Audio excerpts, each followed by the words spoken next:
বিষয়াসকল, আজিৰ সভাত উপস্থিত আই মাতৃসকল আৰু অসমৰ বিভিন্ন স্থানত সমবেত সুধী মণ্ডলী।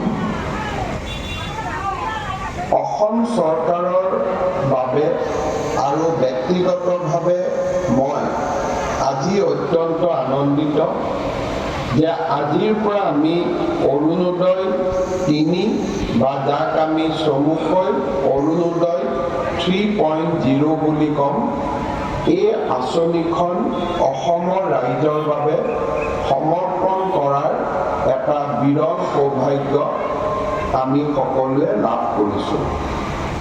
2020-21 চনত অসমৰ বিত্তমন্ত্ৰী ৰূপে কাৰ্যনিৰ্বাহ কৰি থকাৰ সময়ত ৰাজ্যৰ বাজেটত অষ্টাদশ মুকুতাৰ উন্নয়নী মালা হিচাপে প্ৰতি বছৰে আমি 18টা আঁচনি ৰূপায়ণ কৰাৰ বাবে সিদ্ধান্ত গ্ৰহণ কৰিছিলোঁ আৰু সেই সময়তে এই 18খন আঁচনিৰ এক অন্যতম অংগ হিচাপে আমি অৰুণোদয় আঁচনিখনৰ বিষয়েও ঘোষণা কৰিছিলোঁ।